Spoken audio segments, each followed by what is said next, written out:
E como funciona, que eu acho uma coisa interessante também, o pós-operatório. O paciente, que é uma coisa que os pacientes perguntam no consultório, né? Pô, vou usar gesso, não vou poder pisar no chão, a dor é muito intensa no pós-operatório, tomo muito remédio. Tudo isso, né, são perguntas que a gente acaba ouvindo no dia a dia aí. Perfeito. Inicialmente eu vou mostrar para vocês aqui uma radiografia pós-operatória, tá? Essa é uma dá pra perceber bem a radiografia diferença, né? pós-operatória, né? A gente tem a fixação com os parafusos. Aqui tá em volta aqui você vê que tem um esparadrapagem curativo, né? tá? É legal até que você comentou bem sobre a distância, né, no começo entre o primeiro ali e o segundo metatarsus ali. A gente nota que realmente a distância está bem menor, né? Bem menor, né? E se você olhar aqui, realmente a deformidade totalmente corrigida, né? E aqui as pessoas pensam, nossa, mas tem um buraco aqui. Sim, existe esse buraco. Como a gente fez com pequenos cortes, a gente não entrou, não violou todo aquele tecido ao redor. Ao redor do osso, Ao redor do osso. Então, vai acontecer a consolidação óssea. A gente pode observar aqui, ó, isso aqui já tem 8 semanas de pós-operatório, olha como já está formando o calo ósseo gigante. E é interessante que aí você também fez um procedimento na falange ali, né? Exatamente. A gente associa a um procedimento para corrigir a rotação e também aumentar esse poder de correção do hallux valgus. Pô, mas quem olha uma radiografia dessa fala, pô, não vou poder pisar. Assusta, né? E aqui tem um videozinho de uma paciente, a mesma paciente, inclusive, que me enviou para mim, autorizou a gente usar na aula. Será que a gente consegue dar um play ali? Aqui, pronto. Segundo dia de pós-operatório. Eu fiz o procedimento dela no sábado, isso era uma segunda-feira, ela fez questão de mandar. Sei lá, 10, 15 anos atrás, ninguém pensaria em fazer. Às vezes o pessoal usava gesso, né, pé para cima. E é interessante, Daniel, o que os pacientes me comentam no pós-operatório, assim, nossa, eu já ouvi, alguém sempre comentou que doeu muito a cirurgia de Janete. É sempre assim. Tem uma experiência ruim, né? Experiência ruim. E por que eu demorei tanto para operar, né? Se o resultado, se a dor é bem menor, né? E nesse caso você fez os dois juntos? Os dois pés ao mesmo tempo. Legal. Tá? Então, essa é a reabilitação pós-operatória. Você usa sandália específica, né? Usa gesso, né? É uma sandália específica para cirurgia minimamente invasiva. A esparadrapagem é uma esparadrapagem específica, então não é qualquer ortopedista que sabe fazer a técnica. Sim.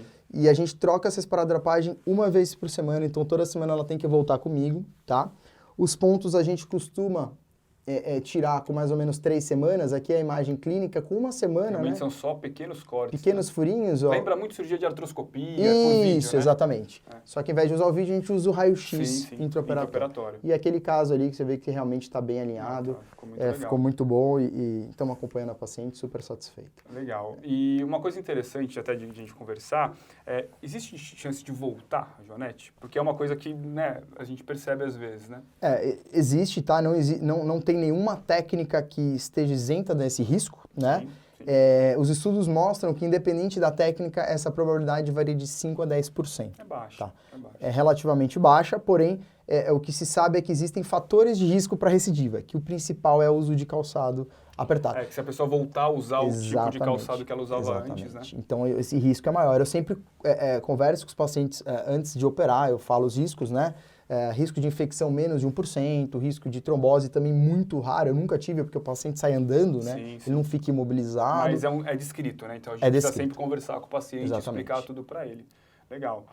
Muito bom, Gabriel. Acho que foi muito interessante a nossa discussão. Eu acho que o paciente que tem essa deformidade precisa procurar, né? Porque realmente impacta muito na qualidade de vida.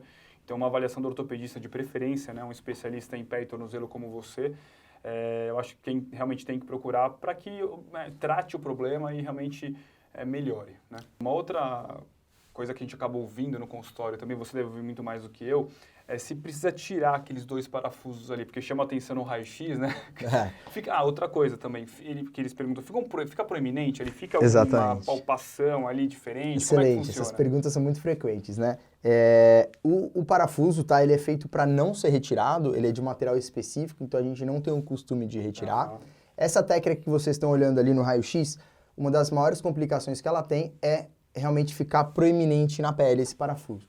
Tanto é que agora a gente tem usado parafusos chanfrados. Ele parece que segue ali o osso, né? Ele tem um corte, é um parafuso anatômico para que quando você passe a mão você não sinta. Pode acontecer de às vezes encurtar um pouquinho e ele ficar proeminente, mas aí é um pequeno procedimento com anestesia local que dá pra tirar, e a retirada desse parafuso só nos casos que o paciente sentir desconforto, mas a gente não, de via de regra, a gente não faz isso de rotina. Legal. Então, vamos fazer só mais uma pergunta então, em relação à técnica cirúrgica, que como você faz a anestesia do paciente? É hack, é anestesia geral? como que você anestesia? Certo. Em geral, tá?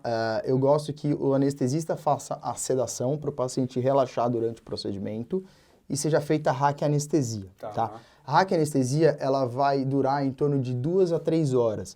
Depois vai voltar aos movimentos normais e a possível dor. Então, o que eu costumo fazer? Acabando o meu procedimento, eu faço também uma anestesia local. Legal. Tá? Com anestésicos específicos para que o paciente possa mexer os dedos em movimento quando acabar a raquianestesia, né? Quando voltar. Ela só trata a dor, né? A dor. Fica em torno de 15 a 18 horas com o pé anestesiado. Então, geralmente, ela vai sentir dor só no dia seguinte. Quando seria o momento que ela sentiria mais dor, né? Logo depois, algumas horas depois da cirurgia, ela está anestesiada por um período maior. E fica, assim, melhor do ponto de vista. Exatamente. E dá um conforto, né? O que eu tenho observado, muitas vezes o paciente tem um pouco de medo da dor, que nem a gente já conversou, sem né? Dúvida, que antigamente a dor era muito forte, hoje em dia com a minimamente invasiva ela é uma dor menor. Então o paciente ele tem um receio, né, de não querer mexer, não querer pisar. Claro. Ele com o pé anestesiado e a dor voltando progressivamente, né, aparecendo mais seguro, né? Mais seguro e confiante. Isso importa bastante na reabilitação também, né? Exatamente. Legal.